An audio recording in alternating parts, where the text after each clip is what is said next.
All right. Hello, everybody. I am so excited to be here for this launch tonight. I'm so fortunate with EduMatch to be able to do launches for so many amazing people and who I consider my friends and who I dearly love. However, I also get to do launches for people like we have on tonight, who's one of my best friends in the whole world, Rachelle, and I'm really, really excited to be able to help her kind of be the catalyst for getting her new book out into the world today. So Rachelle, thank you for being here. Why don't you tell us a little bit about yourself for the people who live in caves who may not know you? Nobody lives in caves anymore now. So I am, I'm a Spanish and STEAM teacher. I am also an attorney, which surprises people a lot, but it's been a long time. I think I still have like 10 years of law school loans to pay, and also an author of a couple of different books. And I've been teaching for a while because I've lost track of how many years it has been. But I teach at Riverview High School. It's close to Pittsburgh. It's not that far from Pittsburgh, and been there a long time. I teach Spanish, like I said, STEAM, an 8th grade emerging technology course. So it's a lot of fun. Love what I do. Love learning ever since I was a kid. So just excited to be here and to talk with everybody and for people to get their hands on the book and read the stories that are in it. So thank you for the opportunity. Yeah, and there's so many things that I feel like more people need to know about you, like the law school thing being one of them, the fact that you speak, 17 different languages. I don't know how many you speak, but and speak and teach, which is a whole other thing. Like there's the speaking it, and then there's the teaching it, which is like a lot harder.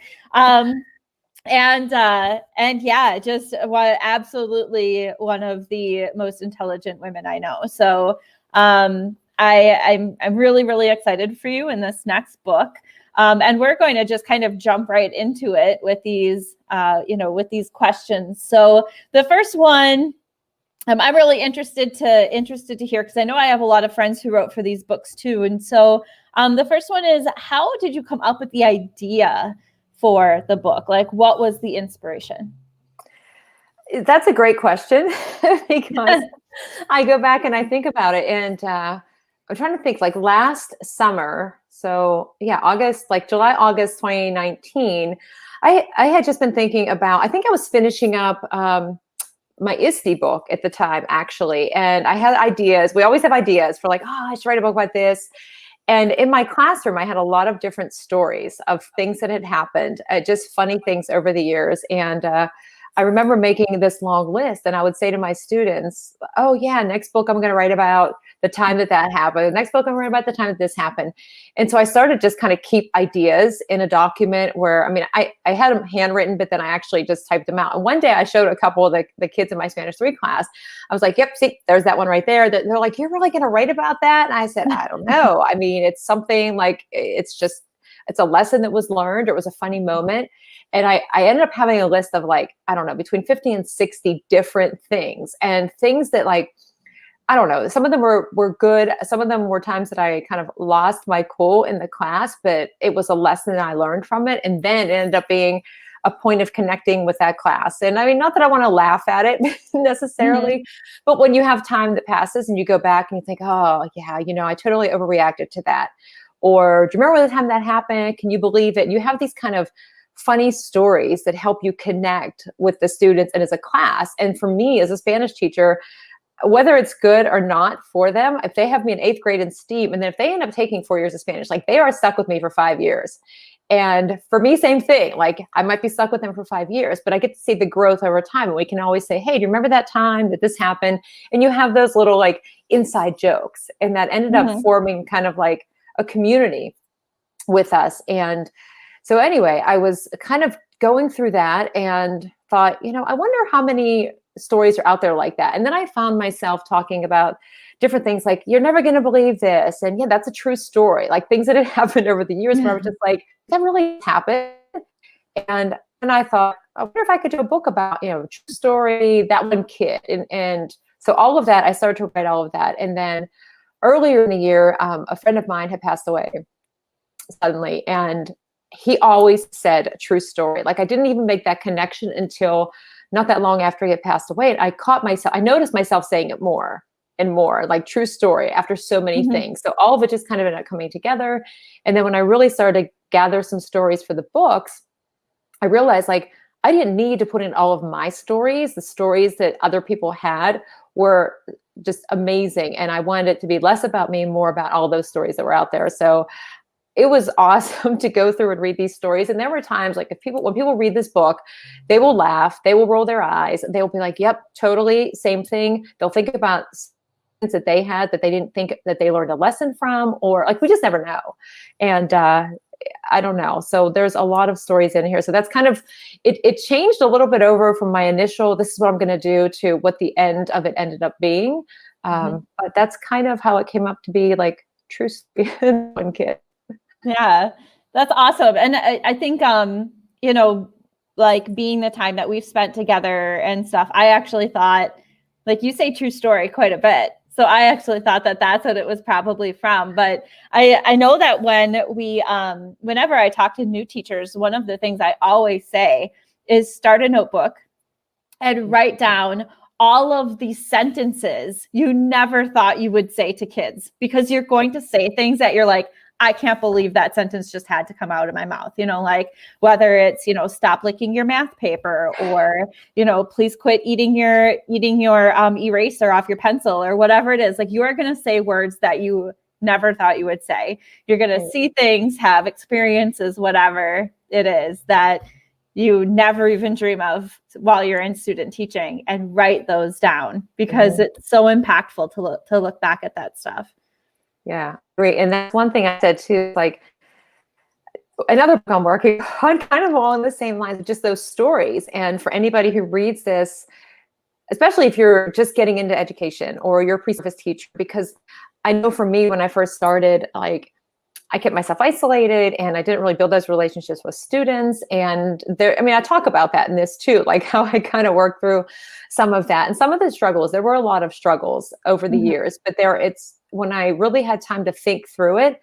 And then now that I've had time to read through, because, you know, when you get the book, you read through and you edit and you find a gazillion mistakes and they're like, I don't really like how that sounds, or different things happen. But it really gave me a chance to go back and reflect on just all of the time that I've been teaching. And then even now I think, oh, I should have put that story in, or, you know, there's this one story, but there are so many other stories out there that I think that, especially with pre-service teachers who are entering education at a time right now where, like, it is beyond challenging with everything that's going on, to read something where you hear from all of these different voices from all around the world about all of these different kids, to help you, especially because I've had some teachers come in and say, you know, I'm not cut out for teaching. I'm too different. I'm too weird. I'm too whatever. And I'm not making the connection, or I've tried everything that I can think of and I just can't get through to this kid. it doesn't work.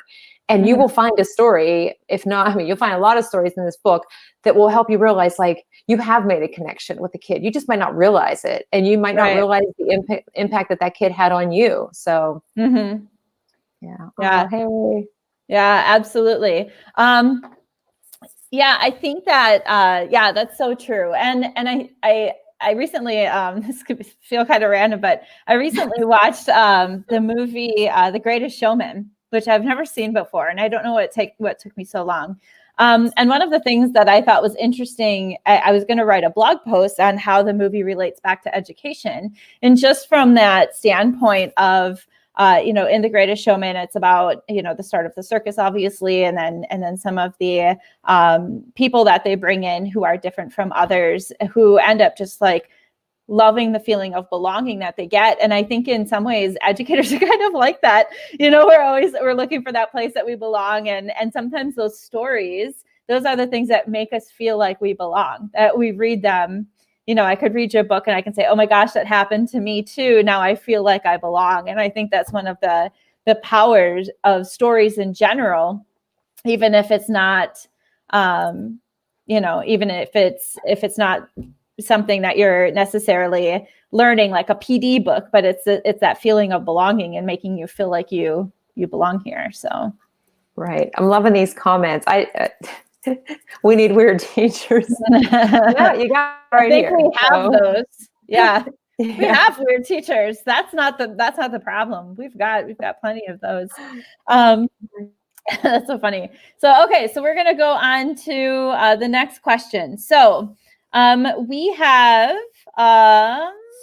let's see, why was this book created? Like, how did you choose the stories that are included? Yeah, so the book, like I said, I had that long, long list of all of these stories. And the ones that I put in, like that I listed, were really confined to, I mean, there were a couple from a year, I don't know, 5 years ago, and then some from earlier on, but most of them were in the last 2 or 3 years. And it's just ongoing. And every day I would just kind of like write down things that happened. But then as far as gathering stories, I was all over the place with this book, honestly, of how to organize it, because one thing that I know about myself is I never really like to follow any distinct plan. I like to kind of do things differently or unconventional. No pun intended on that one with the title. That's the shocking. other book. Yeah, I know, right? But Dare to Be Different. I mean, I have a giraffe over there. It says like Dare to Be Different. So that is me. But when I thought about this, like when I did the first 2 books, I got a lot of different stories in, and I really didn't have a good method for doing it, because I put out quotes and I had a form and let people just pick whichever quotes resonated with them. I used notebook paper, and then I kind of just tried to figure out which book it was going into. But then for this one, I just put messages out there on Twitter, and I said, hey, I'm writing this book, 2 books, actually, one about that one kid, and I had a description, and then the other book. And then people would submit ideas, and I would go through and read them, give a little bit of feedback, like not make any corrections or anything like that. But I loved all the stories. I think I had originally maybe like 30 different stories. And then I was trying to figure out how to put the book together. Like, do I want chapters? Are there themes that kind of weave through this? And then what ended up happening is that I decided to use my Thrive, which the word, each of the letters in the word actually stands for something. And then I slotted all the different stories under one of those themes. And there are actually a lot of the stories can fit under any one of those themes, but I tried to pull it into one specific theme for each of the stories, and then just kind of, put the stories, and then I tried to think about my own experience and then connect the stories together in between. But I mean, so much of it is just about telling like all of those stories and what are those lessons under those themes. Yeah, that's brilliant. And do you, can you talk a little bit about Thrive and the acronym? Like, do you? Yeah, it's, and I think I remember, gosh, it's probably been almost 2 years ago. I might've even told you, like the first person I said it, because I was thinking about LLC, what do I call it? And Yeah. I had Thrive, and I was going through like, what's my word? And I kept saying that word too, but it's tenacity, honesty, relatability, integrity, vulnerability, and empathy. And so that's what Thrive stands for. So throughout the book, those are the themes. There are not chapters. It's different themes. Those are the themes. And then at the end, it kind of wraps it up. And so that's kind of, I guess, almost 2 years now. For any time that I use Thrive in EDU, that's what the word Thrive actually stands for. But the stories in the book that fall into those themes, you'll see that in one about vulnerability, it's how maybe it's a teacher who was very vulnerable with the students and what the difference was for that, or empathy and being able to understand our students and their families and to do the best for them. Yeah, I love that. It's brilliant. And yes, I do remember that conversation, because you had like several different words that we were throwing around, and I'm like, gosh, I really like Thrive. Like, that's just the best one that's there. So, yeah, and I love how, and you didn't have the acronym either at the time. So the acronym is phenomenal. I love that. Okay, so we are actually going to, like, I could hear a door knocking. And so I'm such a terrible actress.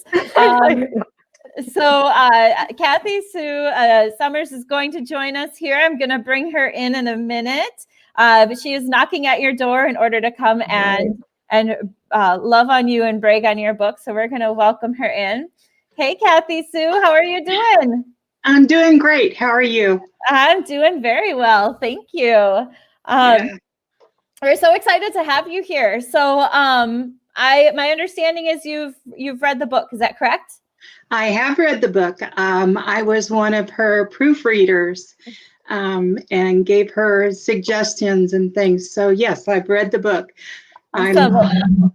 why don't you tell us a little bit about who you are and then what you thought of what you read? Well, I am a retired middle school principal, technology teacher, spent 36 years in education, but now I have a new calling and have been doing it for about 3 years. I am mentor to first, second, and third year teachers, primarily career and technical education teachers, those people that come from business and industry and come into the classroom as a teacher. So lots of things that they're learning and opening their eyes to education. So that's what I do. All right, that is amazing. It's kind of like it's a very different kind of, as a tech director, I worked with some teachers who were coming in, like graphic arts teachers and like those types of teachers who are coming directly in from industry, and the foundation of what they know is just so incredible. But that learning curve for teaching it's very different. It's very much like coming in like a brand new teacher, like it is a brand new teacher, but I'm saying like, even though you're an adult, teaching's very different. And so that's, I always loved working with those people just because their knowledge base was so vast. So what did you think about the book? I love the book. The stories that are in there, Rachelle is right. Some will make you laugh. Some will make you think things over. There's even a couple that will tear you up if you let them. And if you're one of those people that wears your emotions right here, that can happen. A lot of great stories in the book. And I'm lucky to be one of the people that contributed to the book. So yeah. I'm in the empathy category. Why don't you tell us a little bit about your story? My story is about a young lady, her senior year of high school, that got pregnant and nobody wanted her in their classes. They didn't want anything to do with her. So I decided to do independent study with her, and she was in my classroom the entire day. She did graduate. She's now an owner of a business here in our community. Married, has 5 children. Wow. And is doing well. And we are still in contact with one another. We go to lunch. We just, she sends pictures of all of the kids. So we're very close. That's amazing. That's amazing. So what did, why do you think stories are so powerful to educators? Like, why do you think this book's going to resonate with someone? I think it's going to resonate with people because you find out when you read the stories that you probably had one just like it, and you thought you were the only person on the planet that ever happened to. Sure. And now you have the credibility of somebody else going through the same thing you did. And so when I'm working with new teachers and I'm able to produce a story like what they're going through, it helps them. They find out they're not alone. They're not alone in this. We're all there together. And whatever we're facing on the West Coast, y'all are facing on the East Coast as well. I mean, I know that that's happening. Sure. It's funny for how collaborative our profession is supposed to be, how siloed we can make ourselves. And I think that's why stories are so powerful. It's just like you said, they connect us in a way that, research can't do. So, yeah, well, I so appreciate you being on today, Kathy Sue. We love you at EduMatch. Everybody loves you. And I've had I've been so fortunate to connect several times with Kathy Sue we just did like coffee sometimes during the pandemic. Oh, and yeah. her and I got to chat. So, And I'm moderating your book tonight. Are you really? I didn't know that. Yeah, Awesome. I got chapter 7. Bonus. Right. Ding, ding. All right, Rachelle, do you have anything? No, I'm so thankful for Kathy Sue for being part of the focus group and reading through the book and giving me the feedback, because that is, I mean, it's one thing we read our own stories. I'm like, oh, it looks great. And, it reads well and there's no problems here. But then when you have the focus group, and it does take time, to reach out, because especially this year, everybody is so busy and there are so many things happening, but we rely on that. And I got so many so much good information and advice about you should get more to this story, or I'm left wondering what else is in this story, because some of the stories I condensed to if it was between 500 and 700 words, which was unlike my other books where some people wrote a full chapter. And so taking in that feedback, and Kathy Sue was so gracious to say, yeah, absolutely. I will do it. And then she wrote a story, and then she's going to be doing some sketch notes for the next book. So I'm keeping her kind of busy, but I'm so thankful for her friendship and support. Absolutely. Yeah, absolutely. So very, very cool. All right, Kathy Sue. Well, thank you so much and have a fantastic holiday season. Thank you. Bye. Bye. Love you. Okay, so much fun. I love guests. They are absolutely the best. So much fun. Okay, so we're going to go on to our next question. Okay. And the next question is, why should educators read this book? Sounds very like direct. Snotty when I know it sounds kind of snotty when I ask that question. Why would we do that? But why should educators read the book? Yeah, well, I mean, there are so many books out there. I mean, I have a huge stack of books here. Ones I've read, ones that I need to read. I have ones that are on the way. But when it comes to this book, there are so many there's something in it for everyone. That's one thing. And I don't know if this is just an unintended pattern with my books, but you don't actually have to read from cover to cover.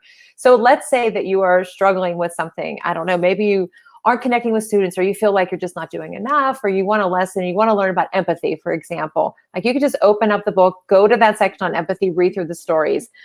The other thing about it is, because there are so many stories in the book, I think there are, if you include me, 38 different educators from around the world represented with all of these different stories. And I think that especially in this year, where it has been in the last school year too, where things have been really difficult. And it's not specific just to educators either, because people are talking about their experience as parents, what their experience as educators and as parents has helped them to realize in their own classrooms. And so I think it's just a really good read. That I don't want to say it's a heavy read, because some books you're looking research, and not that that's bad by any means, but we need to hear the stories. And for me, for years, I kept to myself. I didn't share that I was having problems, that I was afraid that I was going to not be able to make it as a teacher. And that's because I kept to myself. And I wish that I would have told somebody, because out of all of these people that now I'm connected with, somebody would have been there to help. And maybe I shouldn't say maybe, there are a lot of other educators that are probably like I was right now, thinking it's too much. I don't know what to do. I don't know where to turn, but I don't want to say anything. I'm embarrassed, because then that opens you up to vulnerability that reading this, you realize you're not alone, because there are so many, and that's only 38 of the teachers in the entire world. I mean, there are teachers that probably have had every single one of these kids, these experiences in class. So I hope people will read the book and feel good about what they're doing, and also realize that they are making a difference. Or if they're looking for that one idea, how do I connect with this kid? What do I do? That you can find an idea. Or if you just want to laugh and cry and go through all of those emotions and do something that's a little bit different over the holidays or in the start of the new year, it's just, there's so much that's in it that I hope people enjoy it and recommend it. Yeah, absolutely. And so there's more than 38 stories in the book, right? Did you write a couple for the book? Yeah, I wrote a good bit. I think there's a big chunk in the beginning that's me. And then I share a lot of my own stories in between. There are some similar situations that I had to some of the other stories in there. Some kind of funny, some that were kind of tragic experiences, and just whatever resonated with me as I was reading the stories that they were coming in helped me to think about my own experiences to make that connection with the people that wrote in the book. So there's a lot. I didn't get through my whole list of like 50 or 60. I'm saving some of those for the things I wish I knew as well. Sure. Yeah. Awesome. That is awesome. Well, it's time for my favorite part of the show. Do you have your book handy? Because I would like you to do an author read, please. Oh, I didn't know how to read. No, I'm kidding. Law school didn't teach me that. Okay. So if I'm doing an author reading, does it count if I just read the cover? No. What? No. You have to read the book. That's a lot. People will be here until like Christmas. You're reading the book. Like, what page is she on? She's on page 119.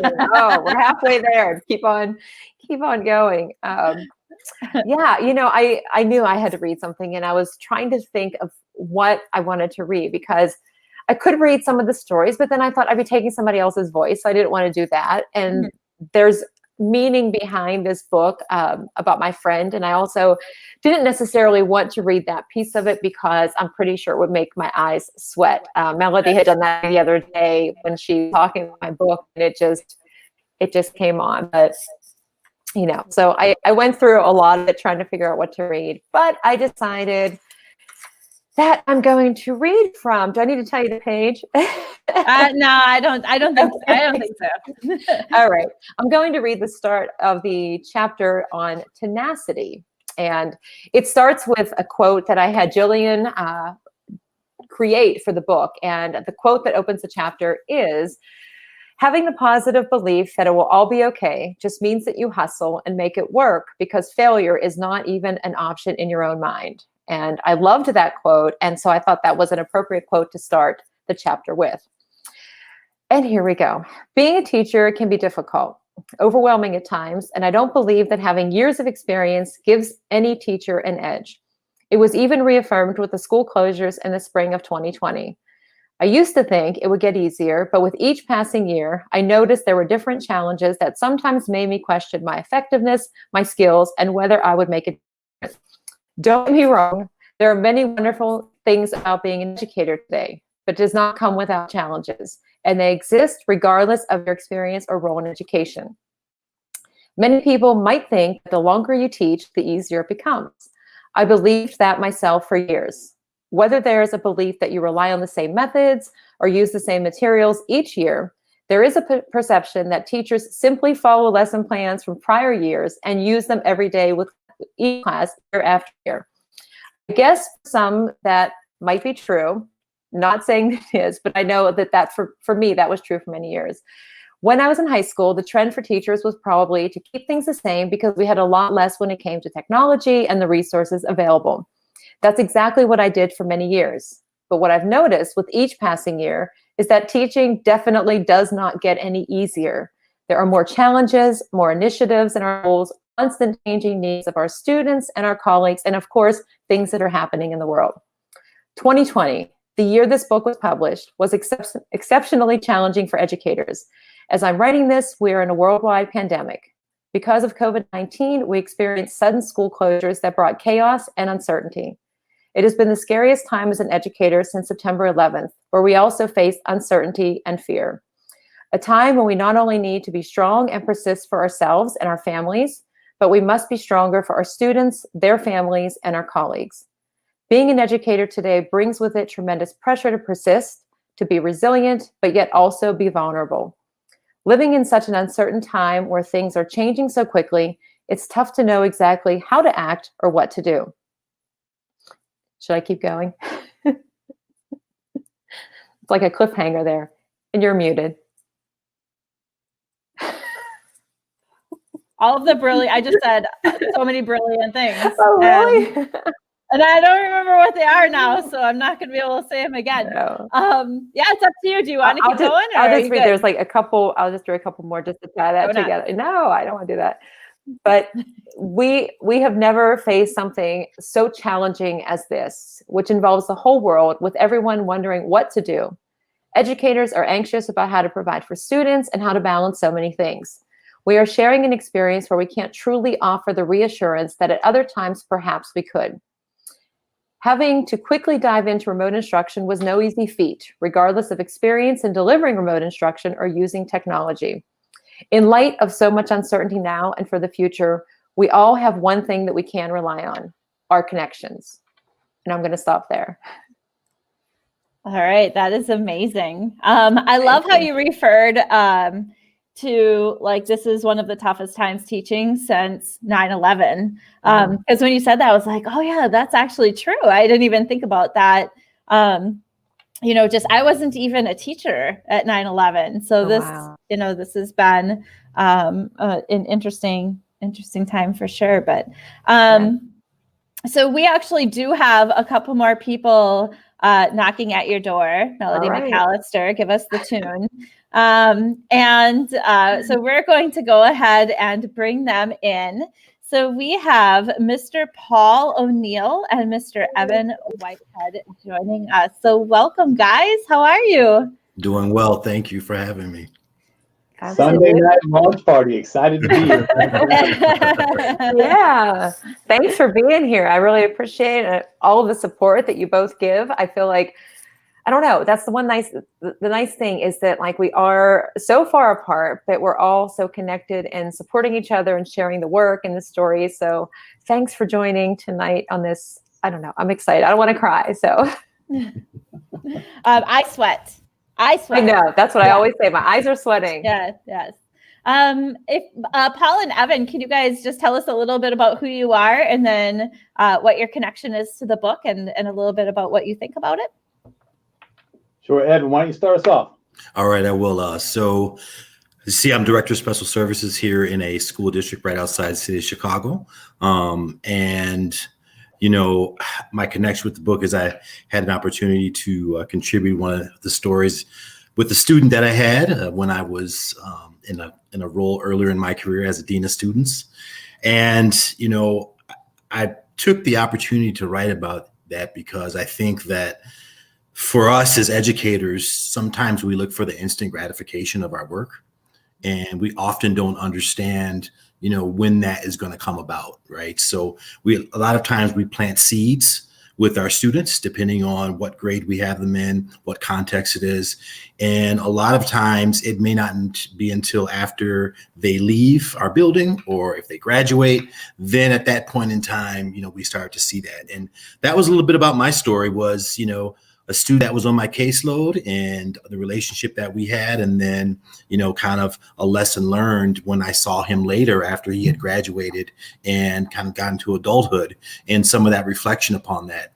And I think that it's important, especially for new teachers that are coming in, and even like those of us that, you know, we're all new to this new setting because we've never been a educator during the pandemic, that, you know, we understand that a lot of things that we have made, maybe that we built in terms of relationships with students, you know, and that are really positive, we're starting to see some of those effects now because now that we can't be in person as consistently as we used to be. So I think, you know, my opportunity to share my story. And I think that, you know, as we all think about that during this time, we think about that, you know, when we have a chance to touch the hearts and minds of young people and also connect with their parents, how much of a positive and impact that can be and profound in their lives. Yeah, absolutely. Thank you so much. Paul, do you want to give us a little bit about you? How do you follow that up? You got to pick up the mic, man. You got 33 times. I was trying not to say that, but I was like, wow, that's good luck, Paul. This guy's planting seeds now more than ever. Like, I agree with it all. Like, it's the best stuff, you know? Oh, good stuff. I am from New Jersey by way of New York City and Florida for a little while. I'm a supervisor of instruction in a grade 5-6 school that also services pre-K students. So we're very unique, and a / vice principal as well. So I deal with a lot of relationships, like Evan said, and student behavior and things of that nature, trying to support behavior. And my connection with the story actually met Rachelle in Chicago. So Evan's stomping grounds, but it was a great place. I wish I got to stay longer, but I got an opportunity to meet this student my first year at this school, and we couldn't reach him. We were getting to October, and this kid was having so many behavioral struggles and challenges, and everything we tried, everything we said, everything we did, all the fancy things you learn in school, all the book pages you turn, like nothing was working. So finally we stopped doing some talking and we started doing some listening. So when Evan talked about that part about planting seeds, like we certainly plant seeds, but sometimes the kids plant seeds in our lives. And this kid that I wrote about, he certainly planted a seed in my life because he changed the way that I handle those students that are a little tougher to connect with. Yeah, that's amazing. So both of you actually wrote a story in the book, is what I'm getting from that. Okay. All right. Very good. Now, did you get a chance to read the rest of the stories as well? I have not yet, but I'm looking forward to this week. I had an opportunity. It was neat. I had a few teachers from my school took advantage of the opportunity. Rachelle's so great. You know, anytime she's putting out a book, anytime she's having a party, she's like, "Come one, come all." And, you know, we put it out there to the teachers in the school, and a few of them jumped on board. So I got a chance to read some of their stories from the school in my district, and I'm looking forward to reading some others as well. Yeah, I was just going to say that, Paul. I was going to say, could you mention the other teachers in your school? I'm always like, hey, Paul, I'm looking for some teacher, whatever to write. And I mean, he is always on it. So I was really thankful to have, more voices, you know, and Evan's story too. It's so powerful. And I know when people read it, they're going to think about a kid that they had like that. And if they haven't had that situation, that's the other thing about this book is like, you may not have had that experience yet, but it's going to help you become more aware and observant and intentional about like really, or mindful of really looking in your classroom, especially now when we're not necessarily all in our classrooms. So definitely appreciate all of those stories that have been shared. Yeah, for sure. All right, guys. So do you guys have any big plans coming up for the holiday season? Are you like, nobody's traveling anywhere, so anything else going on? No, just getting some rest, relaxing with the family, and excited for 2021 to come for sure. Yes. I actually, on the other hand, have extensive travel plans, and my travel plans look like this. My youngest just got her 6 hours for driving, so I will be traveling the streets of Ocean County, New Jersey, you know, extensively, getting her on the road. So I say, please pray for me. Everything works out okay, and I'll see you, and I won't have any more gray hairs in 2021. Yeah. Do you know, I have a fantastic business idea for anybody who has extra money out there is buy cars and put the driver's ed stuff in the parent side and let them rent them during the time their kids start driving, because my son almost hit like a house by trying, like going onto the gas instead of doing the brake at a stop sign. And good Lord, like it's a time where you need your angels the most, like standing right around you. It's actually dangerous. So good luck with that, Paul. Thank you. And yeah, I hope both of you have a wonderful holiday season. Thank you so much for being on. We really appreciate you taking the time. Thanks for having me, and congratulations again, Rachelle. Yay, thank you. Congratulations. Have fun tonight. Thank you. Good luck. Thanks, guys. We'll Bye. see you. Bye, guys. Bye. Where'd you go? There you are. It was about to become my show. I was hoping that you were going to read something to me because I was like ready for story time. So, okay. So we're going to get back to your questions. Let's see what we've got here. So thank you to Paul and Evan for coming on. That was amazing. And we have, in just a couple of minutes, one of our favorite people in the world coming on. So we're going to get to that in a second. But we have one thing I really wanted to know is, how was the cover developed? That's a great question. It's just, let's see here. I honestly, at first, I really didn't know. And I remember saying something to you about the cover, and you're like, a mock-up. I'm like, I don't know how to do a mock-up. Like, what do I even do for a mock-up? Like, I have no artistic ability. But when I go back to the first cover for In Other Words, which is like, the drawing is on the wall behind me, it's always there, that Han had done. And that's been like my reference all the time. Like in my mind, that is just like the perfect cover because a student did it. The details are so intricate when I see it, even to this day. Like it makes me so happy to see it. And so I always want, I mean, that's where the bar has been set for me, is like student created, designed, very authentic. And so I was struggling. And so you had said, make a mock-up. And so I tried, and you saw it because I sent you the link. Yeah. I had so many different, I was pulling kids, just trying different things. But prior to that, Julie Woodard is amazing with sketch notes. I mean, she is just unreal. She has done graphics for all of my books, and she has everything on Twitter, but everybody knows Julie.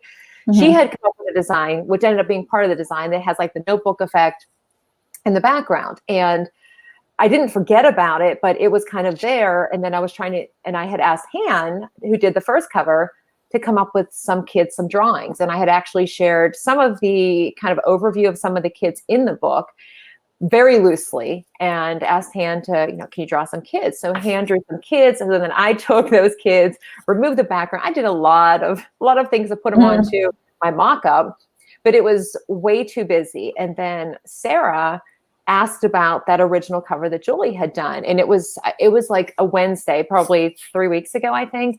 And so then I took that, and I took the kids that Han had drawn and kind of put them all around it, kind of a mix. And that's how it came to be. So it's kind of a combination, collaborative effort between the two of them, between Han and Julie, even though they didn't know that. But I love what it represents because it still has Han's art, which is very unique, and it has Julie's. And there's other symbolism in the notebook paper, which again, like, it's just so strange how this book and the themes and everything in it, even the words true story, have come to be. And when I look at it, it's like, in my mind, it's a perfect cover for what is represented in the book, both my own connection to somebody who was that one kid, my friend John, that passed away, and his crazy, like, you'll read about it in the book, about our meetings and him always saying, like, bring the notebook. Do you have the notebook? Do you have the paper? And so that's kind of symbolic on it. But that's how it came to be. A little bit of tweaking by the experts when it comes to design, because I am not an expert, but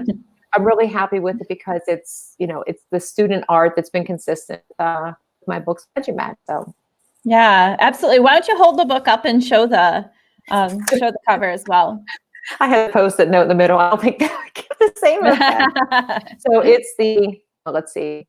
So it's proof copy right now, but you get the idea. So just really excited about it, the different kids and the colors, and yeah, it's very cool. And it goes well with your, like, one of the things, if you've ever written multiple books, they say, well, make sure that when you set your books next to each other, they look like they go together, and all your books look like they go together, even though the covers are so different. So I absolutely love that. I liked about it, even though for the second one with the unconventional tree, I cut up the cat on the first one and made my own tree, but it's okay. But you're right. Like, they do blend. And I always think about that when I'm thinking about a cover, because of and it's from what you said. I'm like, yeah, that mock-up I did looked really terrible with with the other one. So I'm glad it's different. But that's why it's a mock-up. And like, one of the things I always tell authors, for anybody wanting to write a book, is that when you make a mock-up of your idea and send it out to people and see what they think. Like, my first mock-up for The Fire Within, you didn't, but other friends of ours were like, yeah, that sucks.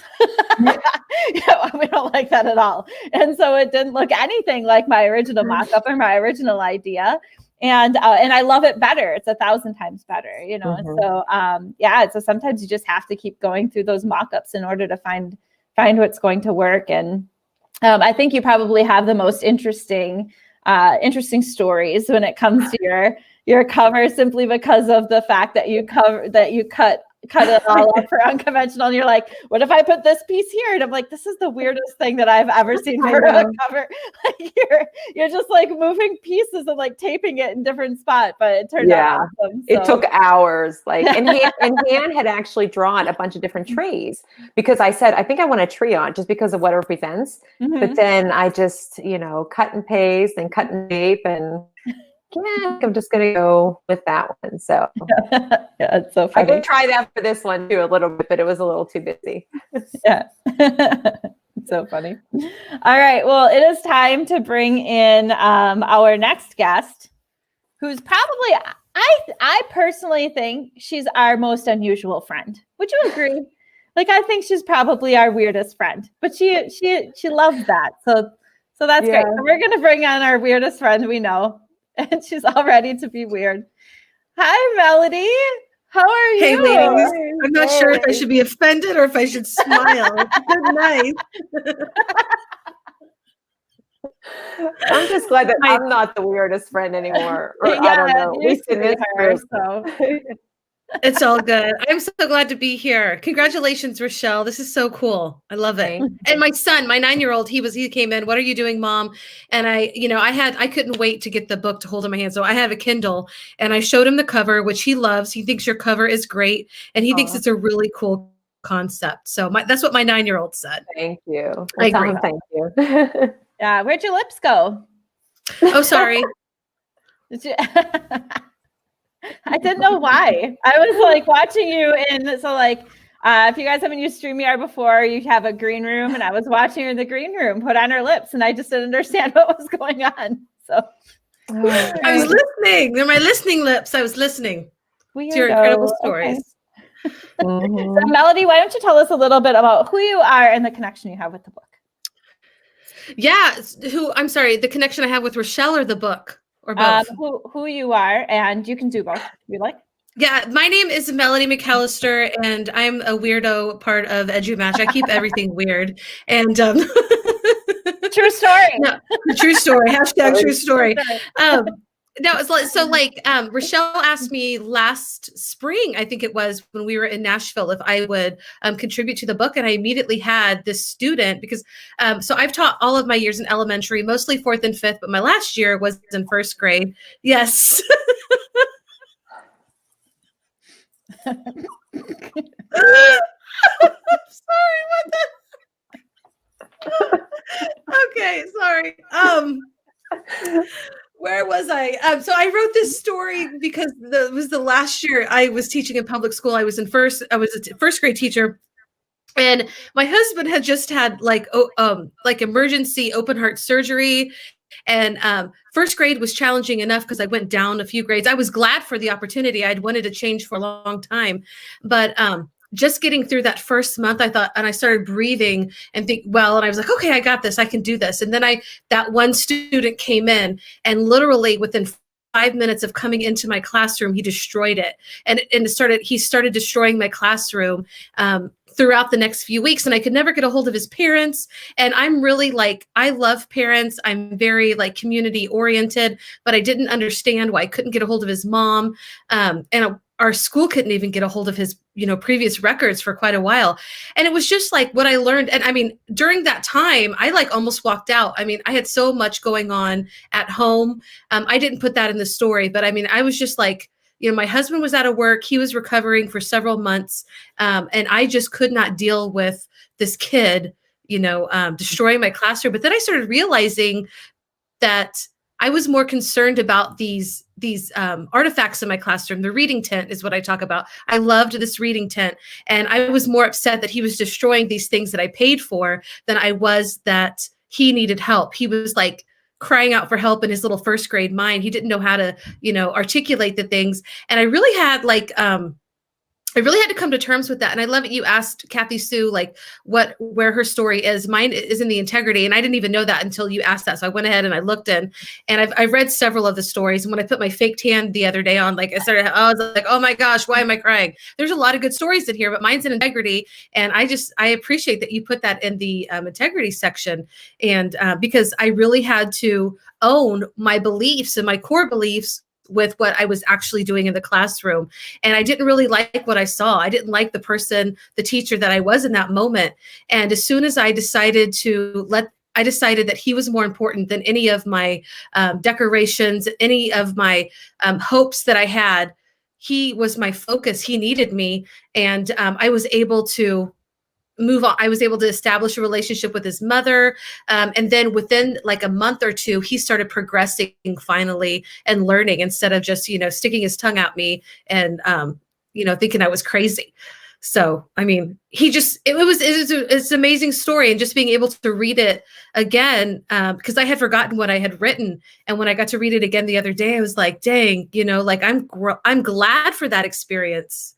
So thank you, Rachelle, for letting me share it. I appreciate it. And I'm still in contact with that family. So. Oh, nice. Yeah, that's Yeah. I think that's such an interesting lesson. I think when and I talk about this in one of my books, but when you figure out, it's like so humbling when you figure out that like you are actually the catalyst for some of your issues. When you figure out that like you believe this, but you're doing this, and the disconnect is your problem. And so that's I love that. That's a really great story. Thanks. And I've got to work with Rachelle for the last few months.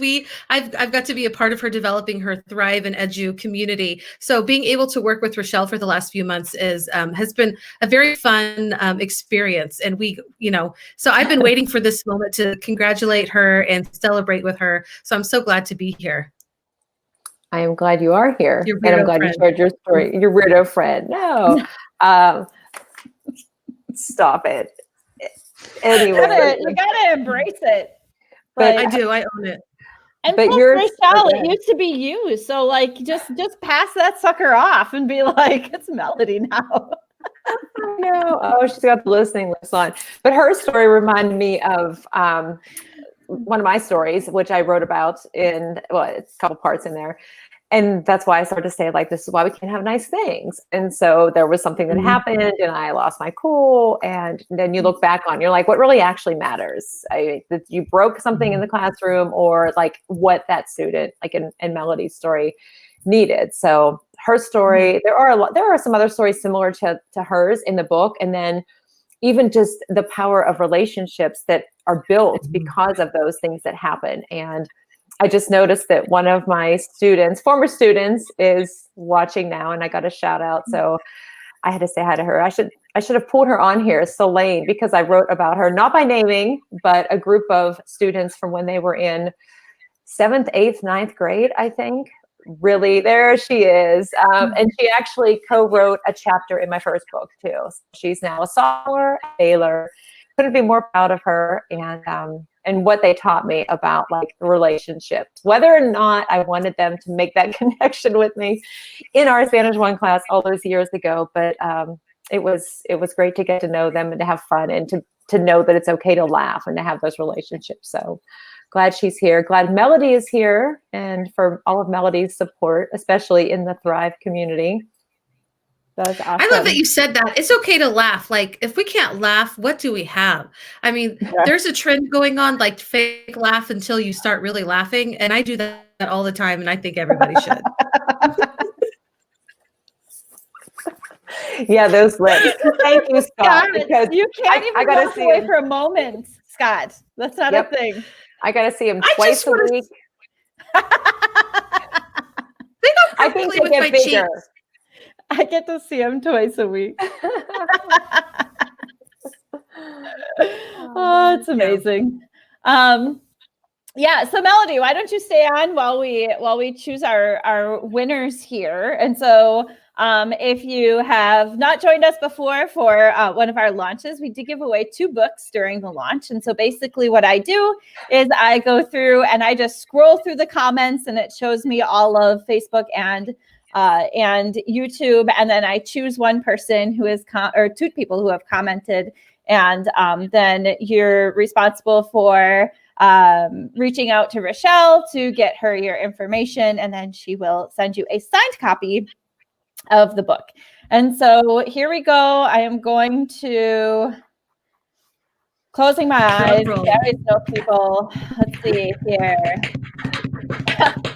Okay, I think Desmond won last time too, but Desmond's always a part of our stuff, and so really, he's always. We should all just send him a book. Yeah, he just is a cheerleader. We love you, Desmond. Hire him on. We'll buy him a cheerleading costume. Send it that way. He'll be our EduMatch cheerleader. Okay, so Desmond, you need to contact Rachelle so that you can get her your information, and she will send you a book. And then one more here. Oh, Scott, you Yay, won Scott. too. Luckily, you came back, or you wouldn't have known. So that's amazing. So very good. So we have Desmond and Scott that won, and so again, you guys can go ahead and contact Rachelle.